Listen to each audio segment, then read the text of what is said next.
Hey everyone, ready to dive into a question that I bet we've all pondered at some point. Does money, actually equal happiness? The age-old question, right? It really is.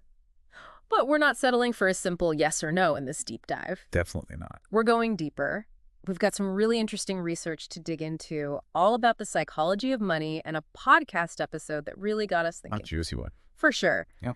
So instead of chasing a straight answer, what we really want to unpack is this. How does money, or the lack of it, actually impact our well-being? The good, the bad. Maybe even some rich people problems we haven't considered. Oh, I think we'll uncover a few of those. Totally. Yeah. And one of the sources we're looking at today just comes right out and says it. Having money doesn't guarantee happiness, Nope. but not having enough, yeah, that can definitely make you miserable. It's a powerful place to start, don't you think? Yeah, it really is. And that misery piece is essential. We get so fixated on the happiness side of the equation, but the research is clear. Mm-hmm. There's a strong correlation between, well, financial insecurity and some serious mental health challenges. Chronic anxiety, even depression. Money worries are legit stressors. Absolutely. And it's bigger than just, wishing you could buy fancy things, right? Yeah. It's about having your basic needs met, feeling secure. The podcast we listened to actually gave this example, and it really stuck with me. Imagine that stress of an unexpected car repair bill. You're lying there trying to sleep, but all you can think about is how you're going to pay for it. And that stress, it doesn't just disappear, it seeps into the next day, affects your work, how you interact with people. It's all connected. 100%. When you're in that constant struggle to make ends meet, your mind never really gets a break. That background worry. It makes finding the headspace for genuine happiness so much harder. Forget pursuing your passions. You're just trying to survive. It's like being trapped in survival mode, right? Just trying to get through the day. Exactly. And that's where the idea of financial security comes in. The research suggests that once a certain level of financial stability is reached, basic needs are met, you've got that sense of security, that's when we can truly begin to explore what brings lasting happiness. So it's not about having a massive bank account, but about having enough to feel secure, to breathe a little. Exactly. It's about reaching that point where money isn't a constant source of stress, which frees you up to focus on other areas of your life. The research actually uses this term, financial well-being. Feeling in control of your finances, having the capacity to manage those financial shocks when they come up, it's crucial. Makes sense. But okay, so let's say financial security is the foundation. Where do we go from there? The podcast we were talking about earlier, they use this analogy of a really fancy coffee machine solves the problem of bad coffee, right? Right. But it doesn't magically fix your entire life. It's true. And I feel like that's kind of similar to this whole money and happiness thing, wouldn't you say? Totally. It's like you're saying happiness isn't something you just buy outright.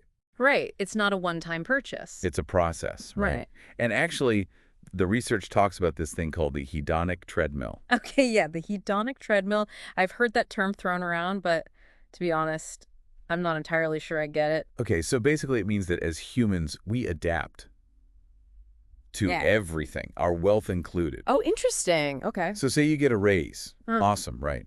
And then you buy that thing you've had your eye on. Yeah. So you've experienced this spike in happiness, right? But then Fades. it fades. You adjust. It becomes the new normal.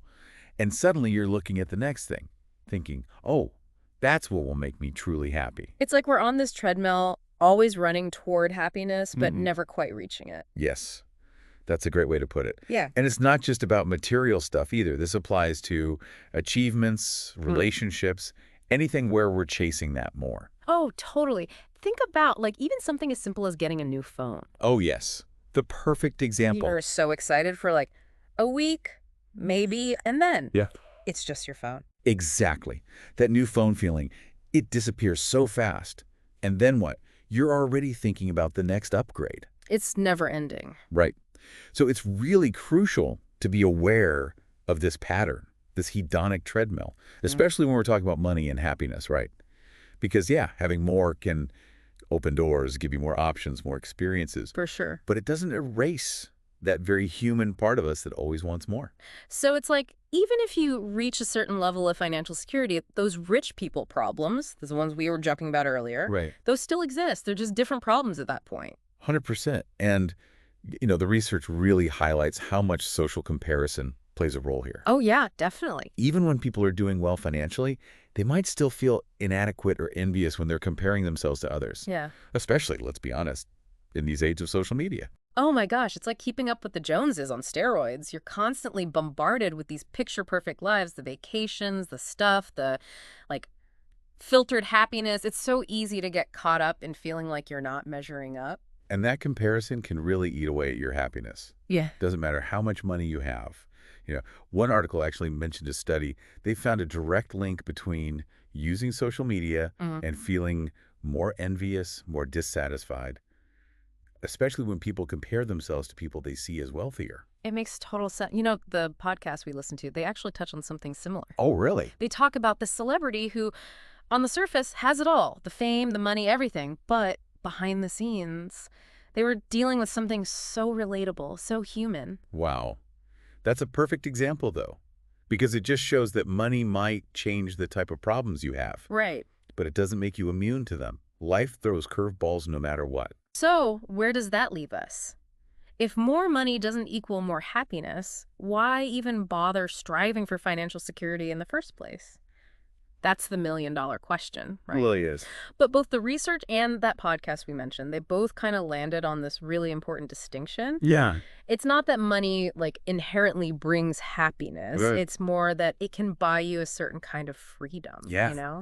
That freedom from misery, like Yeah. we talked about. Exactly. But then also the freedom to actually pursue those things that really light you up. Exactly. Yeah. And what really resonated with me from the podcast was, well, it was this idea of prioritizing experiences over material possessions, which actually the research totally backs up. Isn't that interesting? It is fascinating. It's like those trips you take, the concerts you go to, the skills you learn, Yeah.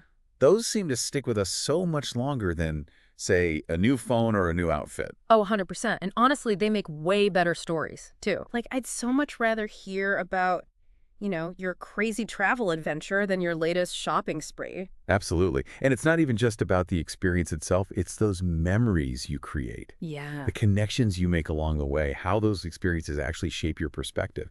And there's actually research to show that shared experiences, those are a powerful way to strengthen relationships and strong relationships. Well, we know those are essential for well-being. So it's about, using that financial freedom, that breathing room that it hopefully gives you to actually invest in experiences that, I don't know, they bring you joy, they connect you with people, maybe even push you towards some personal growth.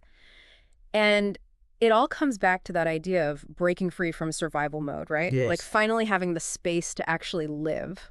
Exactly. And this actually made me think of a question, and I kind of want to throw it out to you all listening.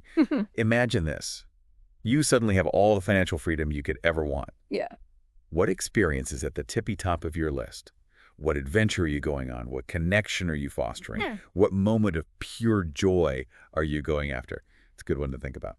That's such a good question. And honestly, even if you aren't rolling in dough at this exact moment, just thinking about that dream experience, it can spark ideas for things you could start moving toward right now. Happiness. It's not about reaching some distant finish line. Right. It's about enjoying the journey. Well said. And sometimes having a little financial breathing room along the way, that just makes the journey all the sweeter. Oh, for sure. So to wrap up, I think it's safe to say money can't just buy you happiness. Nope. But it can give you the freedom, the security to pursue those things that really, truly matter to you. Yeah. It's all about finding that balance, right? Financial well-being and pursuing those experiences that light you up inside. Beautifully said. And, just remember, happiness, it's an ongoing journey. And we get to decide what that journey looks like. Couldn't agree more. Thanks for diving deep with us today, everyone. Until next time, keep exploring, keep connecting, and keep chasing those moments that make life rich and meaningful.